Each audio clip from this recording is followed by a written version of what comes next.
Detroit Dead family, Detroit Lions fans, welcome back. Steve here. We're going to be talking a little Detroit Lions football. Hit that subscribe button before we get into it. The other day, I did an episode on the defense getting ready for this deep playoff push, getting some players back.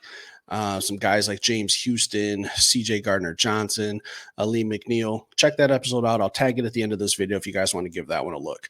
Today, I'm going to talk about the opposite. I'm going to talk about that Lions offense and how far they can take us in the playoffs.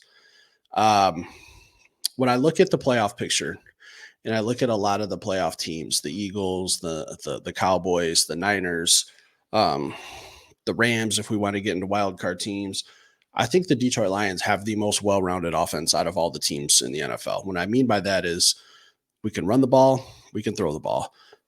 The only other team that I think kind of has a good mix is obviously the 49ers, Christian McCaffrey. They say Brock Purdy's playing like an NFL MVP, but let me ask you this real quick. Well, just to get off topic for a second.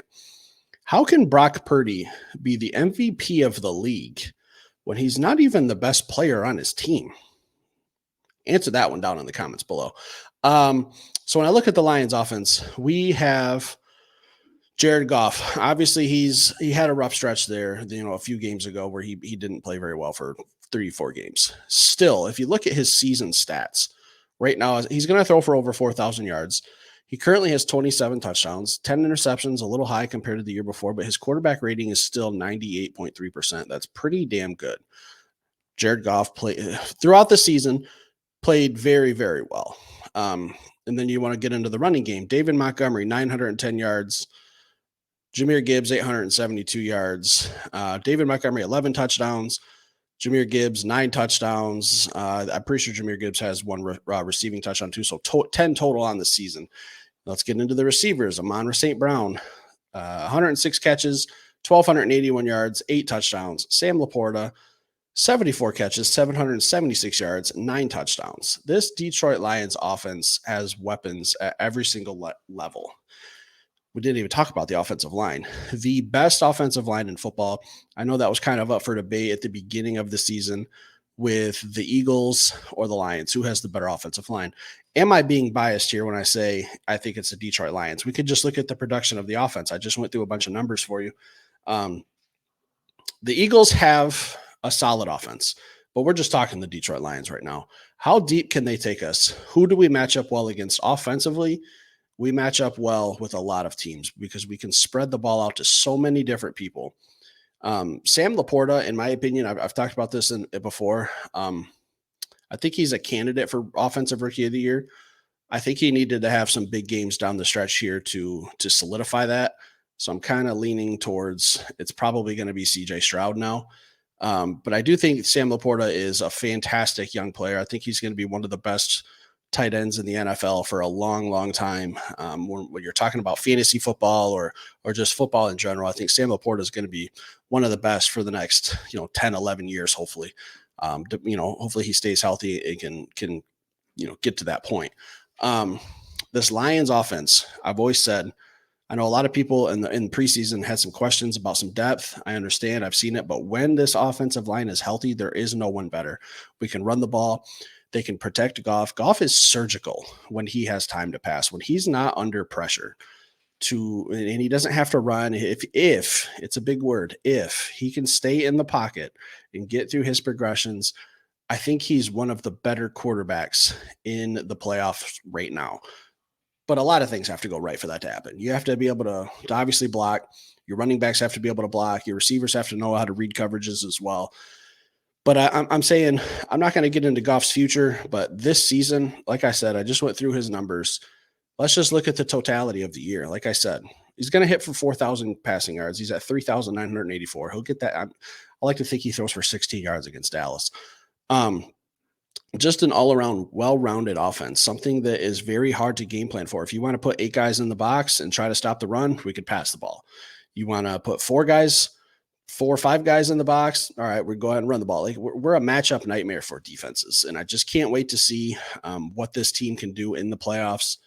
Now let's talk about I'm not going to get fully in depth into this Dallas game. I do have my game day episode I'm getting ready to do tomorrow. I'm taking some notes, looking into some things, some stats, whatnot. But I know a lot of people are are saying that they're just happy with winning the division. They're happy that the Lions have won the division for the first time in 30 years. They're happy to see a home playoff game. It almost sounds like, I don't want to say all, but some. I think some of you guys probably know them too. Some Lions fans are content with just one home playoff game. We have a realistic shot at getting the number one overall seed, which means a bye week, get some guys healthy, get multiple home playoff games, and the next time you go on the road to play an NFL football game, if you keep winning, would be in Las Vegas for the Super Bowl. If that's not your goal, if you're content with just one home playoff game, I mean, I get it. I'm excited, but the purpose of the NFL in this season is to win a Super Bowl, win a Lombardi trophy, have a parade down Woodward that ends at Ford Field or Campus Martius, wherever the hell they want to have it. That is the end goal for the NFL season. And if you're content with just a one home playoff game, I mean, I'm happy for you. I'm happy that you're seeing good football, but we're not raising any banners for, I mean, we'll raise a banner for NFC North champions, but that's not the one I want. I want that Super Bowl banner. Nothing else matters to me. I don't care about winning the North. I mean, it's a step, it's a box we can check, but if I can win multiple playoff games at home with my home crowd, Detroit Lions fans have not seen this in 30 years. Guys, when I do my playoff episode, when the time comes, I'm going to talk about the crowd, and I'm not going to know what to say because we've never seen it. I don't know what the environment's going to be like. I have an idea. It's going to be wild. It's going to be chaotic. It's going to be deafening. It's going to be a madhouse for another team to come in here and try to play a meaningful football game with angry Detroit Lions fans who have been waiting for this moment for 30 years. So one playoff game is great. Let's check it out. That box is checked. NFC North.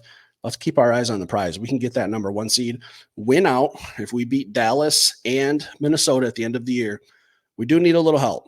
We do need the 49ers to lose a game. So let's just keep winning and see what happens. Maybe they help us out.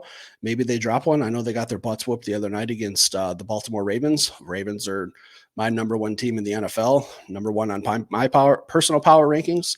So, I mean, but you just never know what's going to happen any Sunday. We control our own destiny to an extent. Win these next two games.